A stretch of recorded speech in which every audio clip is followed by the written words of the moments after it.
Hello and welcome back to the Second and Short College Football Show. We are now into the second to last week of the college football regular season, and there is a lot on the line. A lot of things changed in week 12, and a lot of things might change in week 13. We had a lot of things shake up in this week's college football playoff rankings. We've got a big top 5 matchup to talk about, as well as some other big ranked versus ranked matchups. And of course, we have some picks to hopefully get us back on track here at the end of the season. Before we get into anything, first of all, I want to let you guys know that next week there will be no college football show. There will also be no Friday episode of the podcast next week due to Thanksgiving. So what we're going to do is a live stream on Wednesday afternoon with me, Colin, and Luke, all of us here together going through everything we talk about on the college football show, as well as our Friday episodes of the podcast. We haven't exactly ironed out the time as of right now, but we're aiming for 4 p.m. on Wednesday, November 27th. You're not going to want to miss it. This is one of the very rare occasions where we've got all 3 of the co-hosts in the same room on the same stream. So you definitely got to check it out. For all the updates on that, of course, make sure you're subscribed here on YouTube. You'll get the notification whenever we start the live stream. As well as that, make sure you follow us on Instagram. That's where we'll update you on any of the scheduling for the live stream as well. You can keep up with everything else we've got going on here at Second and Short. And please join the Second and Short subreddit, r/2ndand short. That's where you can submit questions for us to read on the live stream. But if you don't want to submit them early on Reddit, you could also hop into the live stream and have them in the comments. We will gladly answer any questions you've got for us. So today we've got no headlines to talk about. Not too many big things have happened. But we've got a huge week in the college football playoff rankings to go over, and a lot of things shake up, especially with the playoff picture that we'll cover. Then it'll be on to our top matchups of the week, then some ones to watch, and that will be followed by our Week 13 picks. I must admit, we've got to get right before this season ends in the picks department. Last week, we went 1 for 2, which was better than the week before, but that moves us to 17-13 on the season. But I've got a feeling things will turn our way here at the end of the season. We're getting hot at the right time, and the right time is now. So without further ado, let's go ahead and talk about this week's college football playoff rankings. We're now a few weeks in to our college football playoff rankings. We are super close to the end of the season. By now, you should know right now, if you want to see the rankings, you haven't seen them already, look right over here. The rankings are pulled up on the screen right now. So go ahead and pause. If you're ready to go, we've got BYU to start it out at 14, just outside looking in, except for in the playoff picture because they actually are in, and we'll talk about that scenario a lot more in a few minutes. But BYU comes in at 14 after suffering their first loss of the season. Then at number 13, it's the SMU Mustangs right here at 13, staying there, a spot that I personally think they should be higher than, but if they just keep winning, they will make their way in. Boise State finds their way to the number 12 seed, but they do get that first round bye as of right now due to BYU's ranking at 14. Then at number 11, we've got Tennessee, who actually is on the outside looking in, despite being inside the top 12, with Boise State and BYU currently seeded for automatic bids. Tennessee coming off of a loss against Georgia that was once again just a bad loss. They cannot avoid some belt to ass by the Georgia Bulldogs in recent history, and it continues this year. Speaking of the Bulldogs, they come in at number 12. So after giving Tennessee yet another whooping and being 4-0 against Josh Heupel, Georgia continues to roll. Then at number 9 is one of 2 teams that has beat Georgia this season. It's Ole Miss. So 3 straight SEC teams right here, and Ole Miss continues to roll, trying to find their way potentially to the SEC championship game, but certainly trying to cement their spot in the playoffs with a pretty easy schedule to ride it out with. Then at number 8 is the ACC's highest-ranked team, but second in the ACC standings. It's the Miami Hurricanes. They came off of a bye week this past week, but move up purely because teams ahead of them lost. Then at number 7, you'll find Alabama, a team that certainly at times people lost confidence in, but you can't deny what this second half of the season has done for the Crimson Tide. At number 6, maybe the most questionable team in all of college football, every year for that matter. This year, it's Notre Dame. One of the worst losses in Power 5 with the loss to Northern Illinois, but Outside of that, they've been pretty sound. This week, they've got a big matchup against Army, and it's really their biggest test of the season. At number 5, an Indiana team that has certainly been a topic of conversation. They just keep winning. They're working with what they've got, and that is the 103rd hardest schedule in the nation, but they have no losses. This weekend is the game. This is their championship game, truly. If they beat Ohio State this weekend, they're in. No ifs, ands, or buts.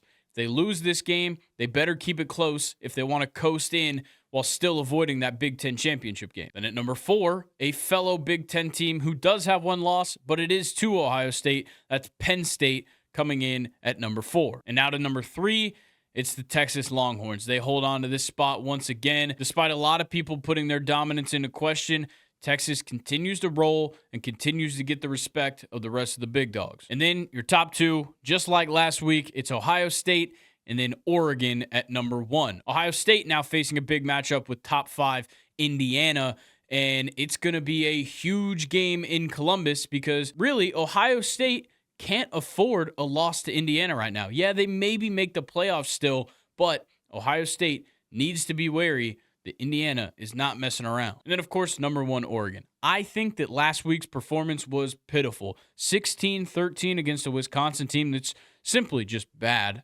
And Dylan Gabriel looked bad. You got bailed out in the run game.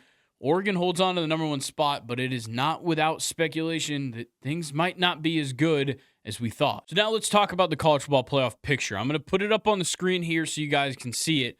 But I'm going to run through kind of what really got shaken up this week because we had some fundamental changes to how the seeding looked, especially for 2 teams in particular. We already kind of mentioned what this change was, but with BYU dropping to 14 and Boise State moving into number 12, BYU is now the 5th highest ranked potential conference champion, while Boise State is the 4th highest ranked potential conference champion. So Boise State now jumps from the 12 seed in the playoff last week to the 4 seed in the playoff this week. Now BYU jumps into the playoff picture at number 12, which pushes out number 11 Tennessee. So with that big shift, your top 4 seeds would be Oregon at number 1, Texas at number 2, Miami at number 3, and then Boise State at 4, which ends up pushing a lot of teams down in the rankings. You can see a lot of these teams that we just talked about have moved considerably far down because of these big jumps that Boise State and Texas and Miami have made up because of the high amount of Big Ten teams at the top and, of course, BYU dropping out of the top 12. With all those teams getting pushed down, it certainly makes some matchups that would be rather interesting to see how they'd go. But I think that's enough college football playoff talk. Let's go ahead and talk about the top matchups of Week 13. Our first matchup this week is unranked Kansas versus number 16 Colorado. You might be asking why a 4-win Kansas team is anywhere close to the top matchups, but it's because they have been on the spoiler train. 3 weeks straight, Kansas has looked phenomenal against teams that have been contending in the Big 12. First, they took rival Kansas State all the way to the end and only lost by 2 points, which then led to Kansas State looking a little bit more vulnerable, and now they've seemingly dropped out of the college football playoff conversation. Then they put the nail in the coffin on Iowa State's college football playoff hopes and have almost knocked them out of the Big 12 championship game. And of course, last week, they took down previously undefeated BYU. So Kansas has taken on 3 straight teams with college football playoff hopes, or at least Big 12 championship hopes, and now they face another one. This time, it's the Colorado Buffaloes. And I'm sure all the Colorado defenders and the Deion Sanders truthers and the Travis Hunter for Heisman dick riders are going to sit here and say, oh, but Colorado's different. Colorado's better than those teams. That's what you could have said about any of these 3 teams. Any of these 3 teams, you could have just sat here and been like, well, Kansas doesn't do anything. They lost 5 straight games. They can't do anything against our team. Colorado's going to do the same thing, and we'll see how it goes. And yeah, I will admit, Colorado is a pretty good team. Kansas doesn't care. Kansas does not care who you are, what you do, how you play. Kansas is going out here to just keep playing their game. And Lance Leipold is not the kind of coach to give up. He obviously hasn't given up on this season with the way that they've been performing for the last couple of weeks. So don't sleep on Kansas to either at least give Colorado a good game, if not, potentially pull off their 3rd straight upset over a top team in their conference. Now, I'm still going to say that Colorado will win this game, but I don't want to say that Kansas won't keep it close. For our next matchup, we're staying in the Big 12 with two more teams continuing to contend at the top. You've got number 14, previously undefeated BYU, taking on number 21, Arizona State. BYU is coming off of their first loss of the season, and it was a big-time upset. Definitely the worst we've seen BYU look all season. Meanwhile, Arizona State just continues to impress week by week. They've done a great job of just holding on to this season. Now at 8-2, they've got a great chance to continue to impress people, and this is the biggest spot to do so. They just keep getting through games and getting wins by any means necessary, and with Cam Scatabo on this team and a number of other key contributors all around, I can only imagine that Arizona State is going to continue to impress as they go. But that doesn't necessarily mean they're going to beat BYU this week. Look, BYU has to get right now. Yes, they're still in a very good spot to make the playoff right now. But if you don't figure things out now, who says you're going to beat whoever it is that you come up against in the conference championship game? And I'll be honest, this is not the ideal opponent if you're trying to get right. If BYU can come out and take care of business, it will definitely help my confidence in this team going forward. But if you come out and you struggle, you either you give Arizona State a game or you lose this game, it might be time to start thinking about a different team winning the Big 12 right now. I'm going to be honest, I think I'm going to go with Arizona State. I'm really high on what they've got going on. They've looked really good. They continue to look really good. And I don't know what it was about that loss last week for BYU, but it just seemed very telling to me. On to our third top matchup of the week. This one is certainly a big one that's been penciled on everybody's calendars. It's number 19 Army taking on number 6 Notre Dame. The real question is, can Army really pull this off? Notre Dame kind of silenced a lot of people when they took down Navy in blowout fashion. But even with that win, I think the same conversations around the Fighting Irish certainly still linger. Because they're still an independent, they don't have a conference championship to contend for, and because of it, they get a pretty short leash. And that leash is just about fully taut, because if you add another loss onto your resume after having already the worst loss in Power 5 to NIU, you can say goodbye to your college football playoff hopes. If you lose any game from here on out, it is over because of that Northern Illinois loss early in the season. On Army's side, they should not be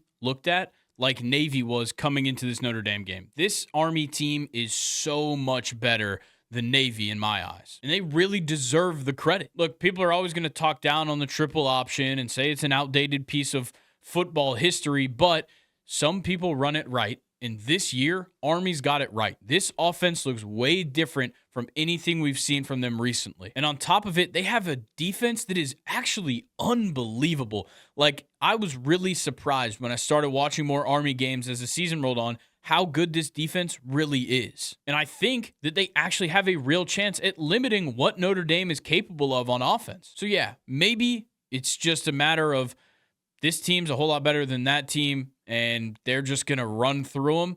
But I don't know. I feel like Notre Dame and Army, yeah, they don't play similar schedules, but Notre Dame hasn't necessarily run the gauntlet this season, but you can say that Army has played a considerably easier schedule than Notre Dame. But besides that point, if you look at what's been put out on the field, you can't say Army won't at least look pretty good at times in this game. I'm going to go with Notre Dame to win, but I would love nothing more than to see Army spoil all of Notre Dame's hopes and dreams. They needed an expanded playoff to get in, and they might not even make it now. Now to our top matchup of the week, the most anticipated matchup of Week 13.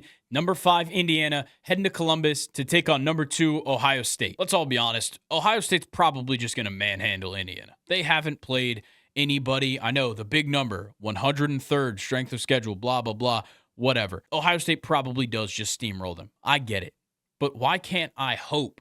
Why can't I hope that Indiana just shows up and just kills Ohio State, or at least just steals a win from them? It's really just a matter of, like, what if they don't suck? What if they do come out and just beat Ohio State? What is the nation going to feel when Ohio State loses to Indiana? A team whose win total this year was at 5.5 games, and right now they're 10-0. Because yes, Indiana has not proved all that much. They have a weak schedule. They've done all they can with it. They've beaten the brakes off a lot of teams, not Michigan, but they've beaten the brakes off of a lot of teams. The only thing is, Ohio State has proved a few things to me. And the biggest thing to me, yes, they win games pretty much at all costs, despite that Oregon game, which was pretty bad. But that Oregon game, along with a few other games this season, have gone to show that Ohio State will let teams be in games with them, and they will get played all the way down to the end, even against a team that maybe shouldn't be, like Nebraska, who got absolutely steamrolled by Indiana. So maybe Indiana does get their chance to keep this close, but let's be honest, as long as they don't lose by more than probably 2 touchdowns, they might just waltz into the playoffs without playing in the Big Ten Championship, without beating any real big opponents this season.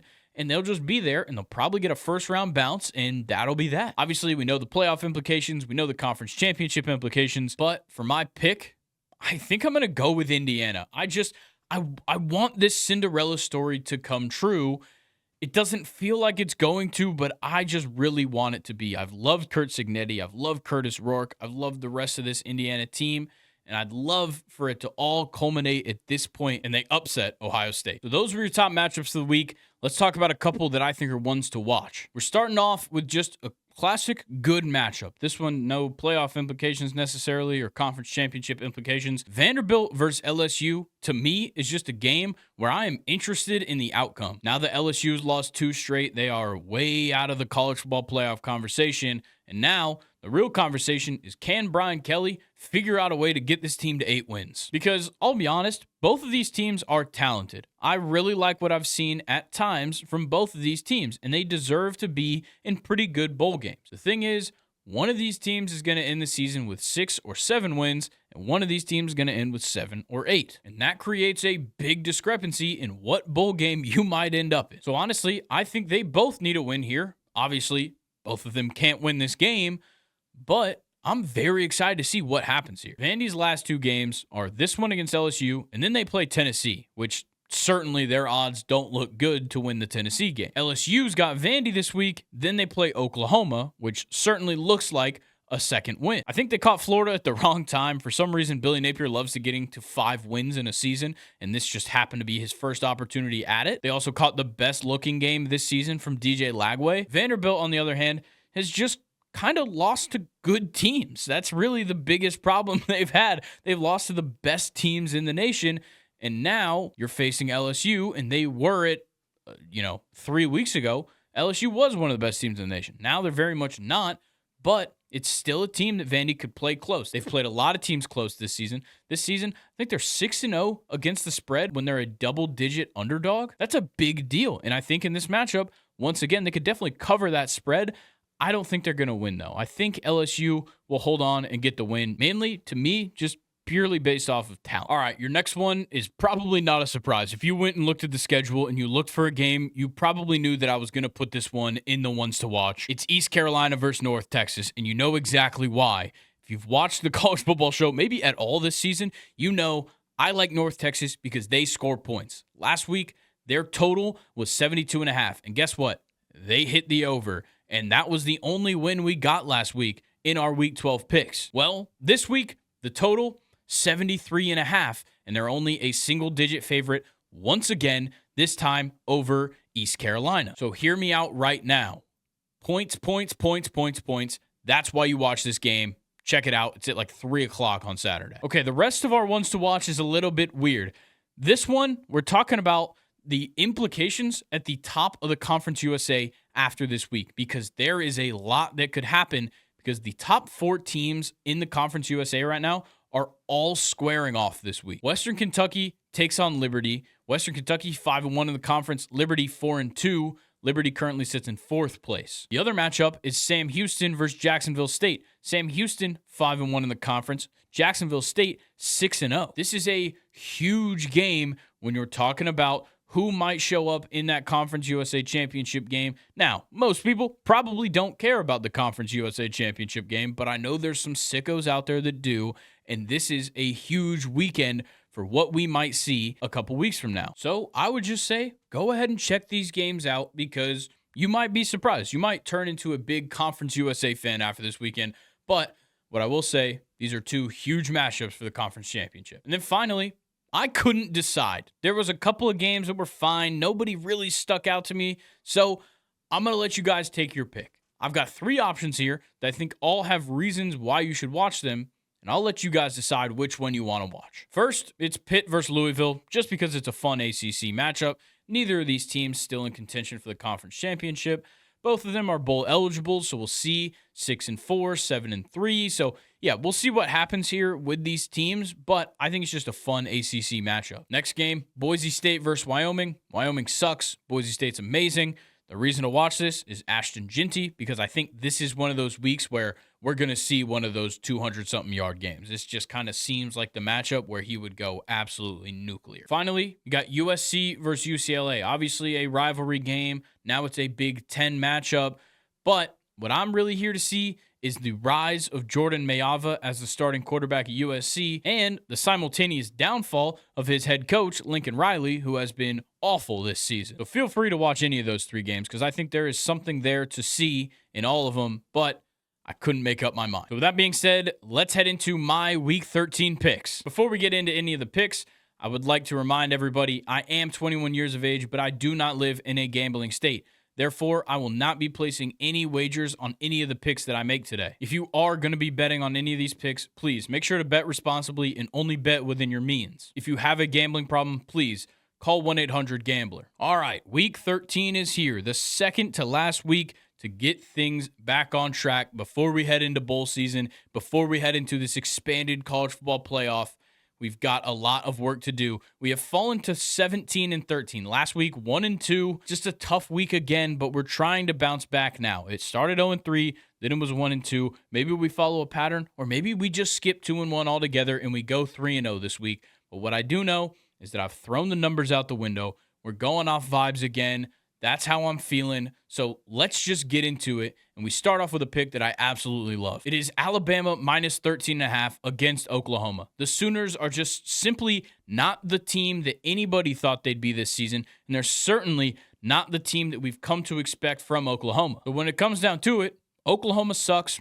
Alabama doesn't. Alabama's still got a lot to prove here. They still need to go through the rest of the season and keep kicking some ass because they've got a college football playoff committee that they need to make think that they are very good. Because if they go into that conference championship game in the SEC and they don't come correct and they lose, there's a good chance they end up falling out of the playoff if they don't look great in all their games leading up to it. So that's why I'm taking Alabama minus 13.5. I think they've got a lot of work to still do, a lot of things to still prove to the College Football Playoff Committee, and this is a great team to blow out. Our next pick, another double-digit favorite and another team that has a lot to prove for the College Football Playoff Committee. I'm taking Penn State minus 12.5 against Minnesota. Before we talk about all the implications of this and what Penn State has to prove, I would like to point out this. Since 2020, this Penn State team is very, very good against the spread, especially as a road favorite. They're 13-4 against the spread on the road since 2020, and since 2022, they're 11-1. But I don't care about that part of this pick. What I care about for Penn State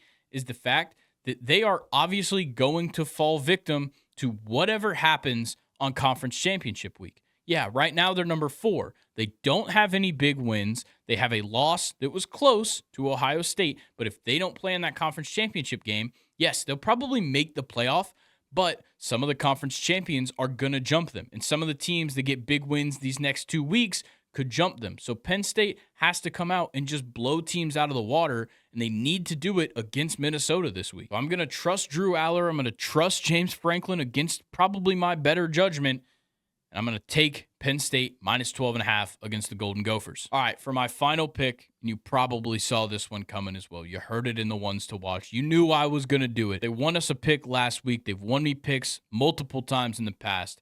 I'm taking the over in East Carolina versus North Texas, over 73.5. Yes, North Texas is my favorite team for points, but East Carolina, not too bad at hitting the over themselves. They've hit the over in 5 straight games, while North Texas is 8-2 to the over this season. You know I love the points. You know I love these random matchups for North Texas, so go ahead and give me over 73.5. All right, those are the picks. Hopefully we're going 3-0 this week, and we just need this turn of luck here at the end of the season. So, with that being said, remember, there is no college football show next week. I'll be giving my picks on that live stream on Wednesday. So if you want to hear the picks, you got to tune into the live stream Wednesday afternoon. We'll update you guys on the official timing of it. As of right now, we're thinking 4 p.m. We'll figure that out, and we'll keep you updated. Where we'll keep you updated is right here on YouTube, where you can see where that live stream is going to be scheduled up to about an hour before it goes live. And on top of it, you'll get the 30-minute notification. Then you'll get the notification when it goes live. Of course, follow us on Instagram. That's where you'll stay up to date with everything we've got going on second and short. And for that live stream, I'll be posting some updates on the Instagram to make sure that everybody knows exactly where to find it and when to find it. If you have some questions you want answered on the live stream and you might not be able to make it to the live stream, go ahead and post them on the Reddit. It's r/2&D short. Otherwise, you can join us live and give us some questions, and we'll be happy to answer them. So make sure you like and comment on this video. And with that being said, thank you guys for watching. Thank you for your time. We're having a blast this season. Only a few more weeks to go, and then it is into the college football playoff, the first ever 12-team college football playoff, and I'm super excited for it. I'll see you guys next week on the live stream. If not then, I'll see you after that. Check out the podcast Mondays and Fridays, and I'll catch you guys later. Peace.